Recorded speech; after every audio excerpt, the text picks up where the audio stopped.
नमस्कार दोस्तों, मैं हूं मनीष और आप लोग देख रहे हैं आईपा यानी all India progressive politics association. AIPA एक मंच प्रदान करता है प्रगतिशील राजनीति के लिए, जिससे एक प्रगतिशील समाज का भी निर्माण होता है और यही है आईपा की मुहिम। तो दोस्तों, अपने चुनावी सफ़र को जारी रखते हुए हम यहाँ पर हैं महगांव में और उत्तर प्रदेश में प्रयागराज के पास पड़ता है।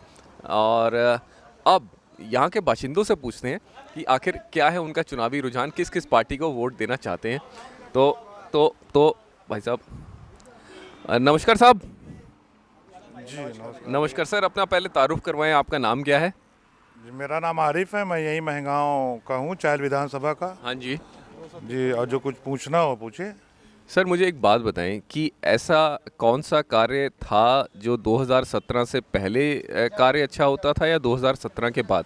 किसी भी गवर्नमेंट ने आज तक अच्छा काम ही नहीं किया। किसी भी गवर्नमेंट किसी ने अच्छा गवर्नमेंट काम ने। नहीं किया। किसी गवर्नमेंट ने कुछ भी अच्छा नहीं किया। अच्छा काम क्या होता है? सबसे अच्छा काम जो होता है वो होता है एजुकेशन। किसी न कांग्रेस ने, न बीजेपी ने, न समाजवादी ने, न बहुजन ने, किसी ने एजुकेशन पे ध्यान दिया नहीं। जब हमारे बच्चे अनपढ़ रहेंगे, आप उनको एजुकेट कीजिए, अच्छे स्कूलों में पढ़ाइए, फ्री पढ़ाई कराइए, तो ये तो अपना हक तो मांग लेंगे, अपनी रोड खुदे बनवा लेंगे, अपना घर बनवा लेंगे, अपनी रोजी का इंतजाम कर लेंगे। तो हमारा कहने का मतलब, आप कुछ ना दो, आप रोड ना बनाओ, खो आदमी चला जाएगा, लेकिन आप बच्चों को इंस्पेक्टर बनाओ, इंजीनियर बनाओ, पढ़ाने का इंतज़ाम तो करो। साहब, मुझे एक बात बताइए, ऐसा क्या होता जा रहा है कि अगर जो बच्चा प्राइवेट स्कूल में पढ़ता है उसको तो अच्छी एजुकेशन मिल जाती है, लेकिन हमारी जो सरकारी स्कूलों की व्यवस्था है वो गांवों में या शहरों में इतने दयनीय स्थिति में क्यों है? जैसा आपने कहा, बच्चे पढ़ाने के लिए उसमें जो बाहर की कंट्रीज़ होती है, फॉरेन कंट्रीज़ होती हैं, फॉरेन कंट्रीज़ में जो होते हैं प्राइवेट स्कूलों की दयनीय दशा होती है और जो सरकारी स्कूल होते हैं वो ज़्यादा अच्छे उसमें होते हैं। इसके बारे में एक विशेष टिप्पणी करना चाहेंगे? नहीं नहीं, मैं भी बाहर रहा हूँ कई कंट्री में। ऐसा कुछ नहीं है, वहाँ पे कोई प्राइवेट स्कूल नहीं होता, ना कोई गवर्नमेंट का स्कूल होता है। होता वहाँ पे हो कि एक जो है, लेकिन उनका बोर्ड जो होता है वो एक होता है। अच्छा, बोर्ड एक होता है। बोर्ड होता है, वही सारे एजुकेशन सिस्टम वो देखते हैं, एक आदमी देखता है। जब एक आदमी देखेगा तो उसमें कोई फर्क नहीं आता। हमारे यहाँ क्या है, हर स्टेट का अलग स्कूल। फिर आप चले आइए, आप शहर चले आइए तो ये माध्यमिक शिक्षा बोर्ड है, ये अपर शिक्षा बोर्ड है, ये यूनिवर्सिटी बोर्ड है, ये आईसीएसई बोर्ड है, ये सीबीएसई बोर्ड है। 1000 बोर्ड। 1000 बोर्ड। मैं जिस स्कूल में दिल्ली में पढ़ता था, वो होता, जिस कॉलेज में पढ़ता था उसकी यूनिवर्सिटी थी कलकत्ता की। मतलब आप समझ रहे हैं मेरी बात समझ को? रहे हैं भाई? एजुकेशन ले रहा है दिल्ली तो में, आप डिग्री दे रहे दिल्ली से, और वहाँ कलकत्ता। एजुकेशन सिस्टम जब तक सही नहीं करेंगे तो वही आदमी हमारे क्षेत्र से जीत के जाएगा। मतलब जिसका जो मतलब लोगों में छा जाए पैसे की वजह से, बाहुबल की वजह से, इससे उससे, लेकिन कोई अच्छा आदमी जीत के नहीं जाएगा सदन में। ना वो जीत के जाएगा, ना वो बोलेगा। मैं आपकी बात बिल्कुल समझ गया सर। आप हमें पहले शख्स मिले हैं जो सच में प्रगतिशील राजनीति की बात कर रहे हैं। नहीं तो हम जहाँ जहाँ जा रहे हैं वहाँ में जातिगत समीकरण मिल रहे हैं, लेकिन हैं एजुकेशन जब तक इक्वल नहीं होगी कुछ भी नहीं होगा। जो प्रोग्रेस होना है एजुकेशन से ही होना है। जब तक एजुकेशन कंप्लीट नहीं होगी कि वन वे हो, सबके लिए एक बराबरी एजुकेशन होगी, तभी कुछ होगा। हिंदी मीडियम के बच्चे जो पीछे रह जाते हैं, उनका परसेंटेज नहीं आता है। सीबीएसई आईसीएसई बोर्ड के 90%, 95%, 98% लेके आगे निकल जाते हैं जहाँ मेरिट की बात आती है। कॉम्पिटिटिव एग्जाम की कोई सही तैयारी का इंटर कॉलेज में नहीं हो पाती। जो माध्यमिक बोर्ड है हिंदी मीडियम के, सीबीएसई बोर्ड वाले उससे आगे निकल जाते हैं।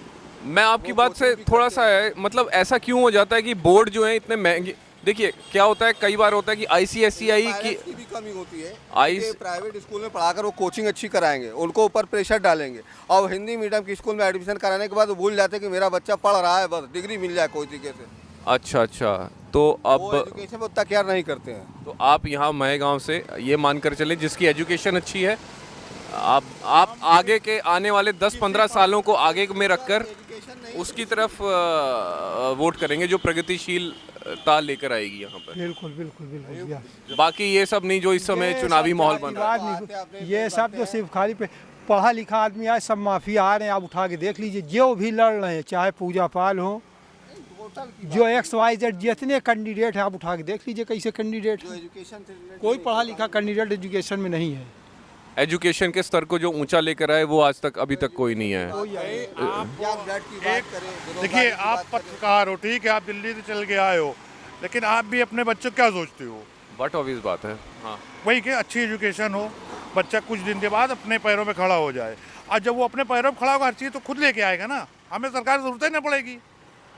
जब हम पढ़े लिखे सक्षम होंगे सरकार से बात करने के लिए, सदन में जाने के लिए, सदन पे जाके अपनी बात रखने के लिए, तो उसके लिए पढ़ा लिखा होना चाहिए। 5 आदमी जाता है सदन का घेराव करता, क्या बोलेगा वो बोलेगा 5 किलो आटा हमको चाहिए, बहुत अच्छा है।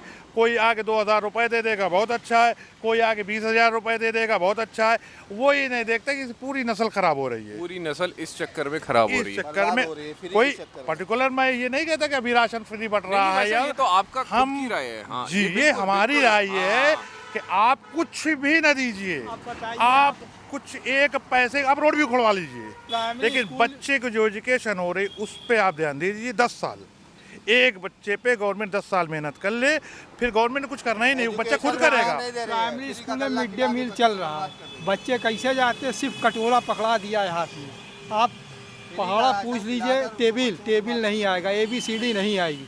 क्या है, सिर्फ कटोरा पकड़ा दिया, जाओ खाना खाओ चले आओ। कपड़े दे दिया, बुक दे जी, दिया, जी, कोई जी। पढ़ाने वाला सही टीचर नहीं होता है कि पढ़ा के बच्चों को कुछ एजुकेटेड कर सके। टाइम से बच्चे आ जाएंगे, उनको फीस चाहिए। जी जी आने वाली जी। जनरेशन एकदम जाहिल हो जाएगी जो स्थिति चल रही है, खासकर हिंदी मीडियम के स्कूलों की। क्योंकि जो एजुकेटेड पेरेंट्स हैं वो बच्चों को अपने अच्छे स्कूल में पढ़ाकर उनको एजुकेटेड बना लेंगे। क्योंकि लड़का डॉक्टर बन जाता है, लेकिन एक किसान का लड़का डॉक्टर बनने के लिए बहुत कोशिश करता है, तभी शायद निकलता है। 1000 में शायद 1 पीस 2 पीस निकलते हैं। तो सिर्फ एजुकेशन सिस्टम ही सही कर ले, अपने आप सारी चीज़ें सही हो जाएंगी। सही हो जाएंगी, बिल्कुल ठीक बात है। दोस्तों, हम यहाँ पर माएगांव में आए हुए हैं और ज़िला कौशाम्बी में, और ज़िला कौशाम्बी पड़ता है ना, ज़िला कौशाम्बी में आए हुए हैं। 253 विधानसभा सीट है। तो अब हमें पहली बार ऐसा लगा कि बात यहाँ प्रगतिशील राजनीति की हो रही है, और यही आईपा की मुहिम है। आईपा यानी all India progressive politics association, जो एक मंच प्रदान करता है प्रगतिशील राजनीति इस देश में कैसे हो और कैसे एक प्रगतिशील समाज का भी निर्माण हो। यहाँ मैं गाँव से साहब, आप अपना नाम मैं एक बार मेरा नाम आरिफ इकबाल है। आरिफ इकबाल सर ने जो कहा कि देश जो है, बच्चों को एजुकेशन सिस्टम जो है बहुत अच्छा मिलना चाहिए, और हमें और कुछ नहीं चाहिए, बस बच्चों की एजुकेशन हो जाए, ताकि वो भी अगर आने वाले समय में संसद में जाएं तो बहुत ही उम्दा सवाल पूछें और लोगों को मैनिपुलेट करने वाले सवाल ना पूछे। 5 रुपए में चावल दो, मतलब गरीबी तो है ही इस देश में, पर फिर भी कुछ बातें थोड़ी मुद्दे की हों तो ज़्यादा अच्छा लगता है।